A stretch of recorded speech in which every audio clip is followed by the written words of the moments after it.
Thanks for joining us again today for Lunch with Gina.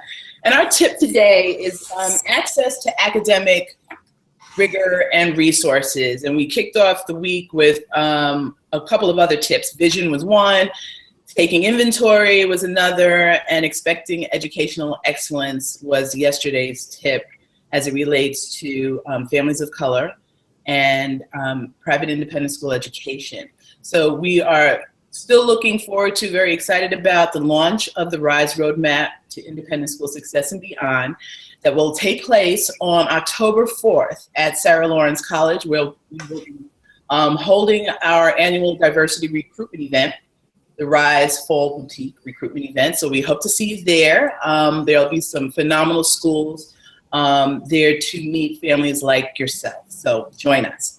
But we're really thrilled to have with us today, because it's tough just talking to myself, James. It's really great to have a fellow independent school parent, a dad. His name is James Super. Hi, James. Hello. Thanks for joining us today. So it's always nice to have conversation flowing back and forth. And so we wanted to engage you with the questions that the book talks to at the end. We give parents a list of questions to determine if an independent school education is a good fit for them. So we're going to start off our conversation by asking you, when you were thinking about, when you were a prospective parent, you were thinking about school choice for your daughter, who happens to be in what grade now? She's in the 7th grade currently. So you've been around for a minute. So think back to when you were a prospective parent thinking about independent schools, did you feel at that point in time that your daughter would benefit from increased academic rigor and resources? Absolutely. And what my main concern was the balance of rigor and everything else. If it's strictly rigor, then it's not a healthy balance. So I think we were looking for definitely rigor, and what we found was gradual rigor, which is right up our alley, is what we were looking for. And when I say gradual rigor, is not just throwing everything at you at once, and kind of like that Tiger Mom, but a gradual rigor where the kid can get comfortable in its own environment, in its own skin, and then eventually, by the time when things really get critical, that it's a breeze. Not a breeze, but it's a little more comfortable for the child. I agree. It's that that gradualness it turns out to be the intention for that gradualness is a love of learning. Right. Absolutely. Long love of learning, and that's what I noticed and wanted for my children too, not to just prepare for a test, but to have balance and have homework that might have been a little different than what I expected, particularly in kindergarten. You don't have homework today? What does that mean? Right, exactly. But what I realized was that they were learning in many different ways, and it didn't always necessarily mean coming home with a sheet of paper to sit down and do some rote work. Exactly. And to this day, with a 9th grader and a 6th grader in independent school settings, they really love to learn. And it is just second nature for them. It's not a hardship. It's something that they look forward to. And you're right, the academics rigor does increase. When you think back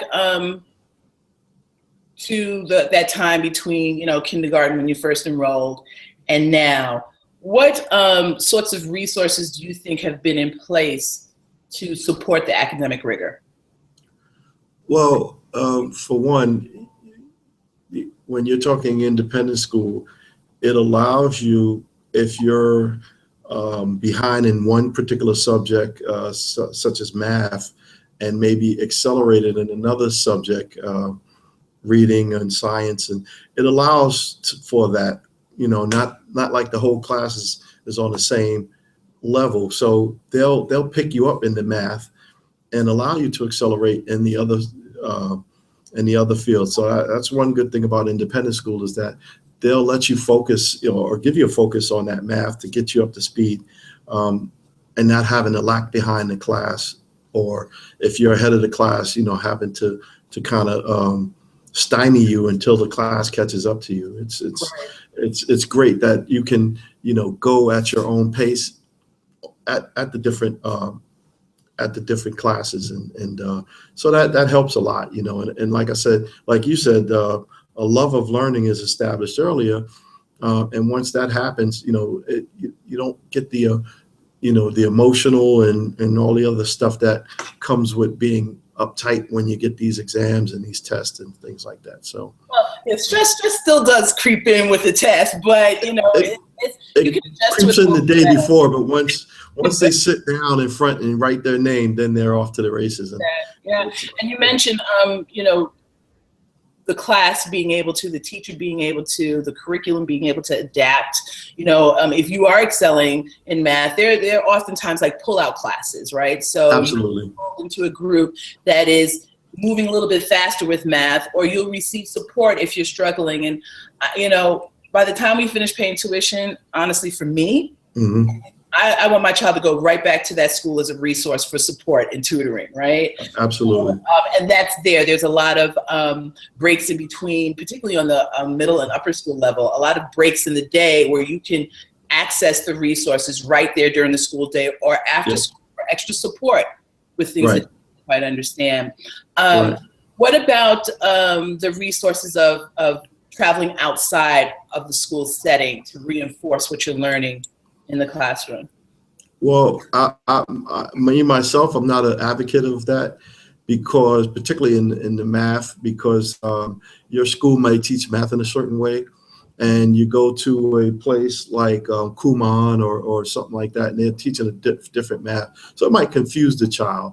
But you can certainly take recommendations from your teachers if they know that of a resource that the might teach the same way they teach, then I would advocate for that. But I agree with you on that point. But I think what I was getting to were the trips that are taken outside of the classroom during the school day. Oh, I'm sorry. Right. Oh, yeah. They definitely support. They definitely support the curriculum, and it's important. It's definitely important because it you're sitting all day in front of a blackboard or a projector, a smart board, and it's nothing like going to a museum or to like, let's say, Chinatown or Little Italy, and supporting the stuff that you're learning in class.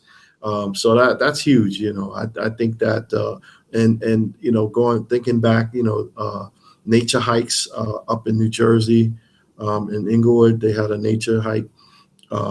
Stuff like that. So I definitely agree that going outside the class.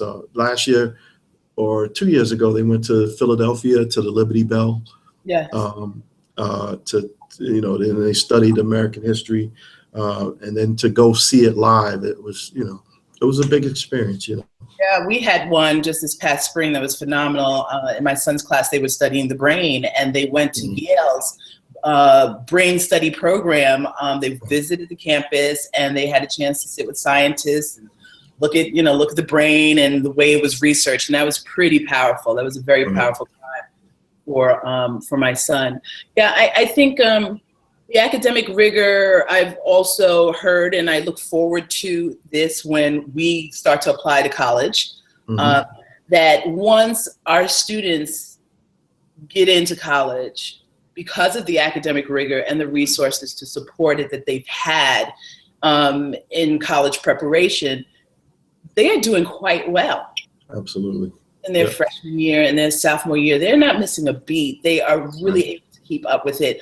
I mean, I was just at Parents' Day at our school where we had a chance to meet the teachers that would be, delivering or presiding over the different classes that my kids are looking forward to this year. And I felt as if I was sitting in some of them in a college classroom. Yep.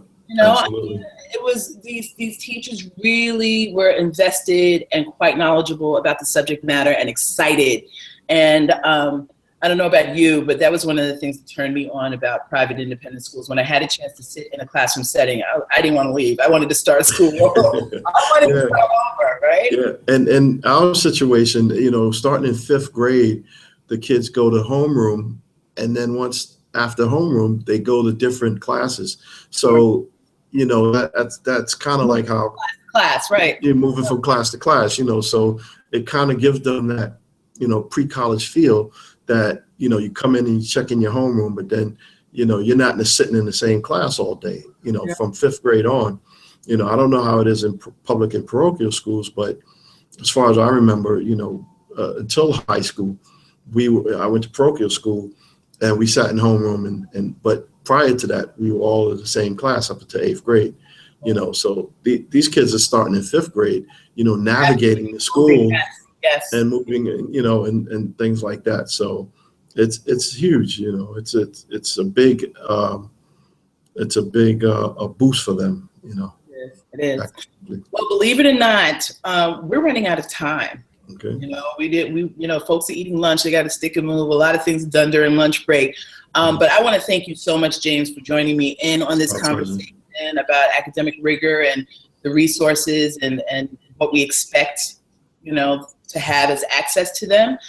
So thank you so much for joining us. Oh, the pleasure's mine, and we love what you're doing. Keep doing what you're doing. Thank you, Will. I do it with you. All right. All right. Thanks so much. Enjoy your day. All right. We'll talk soon. You too. Bye-bye. Take care.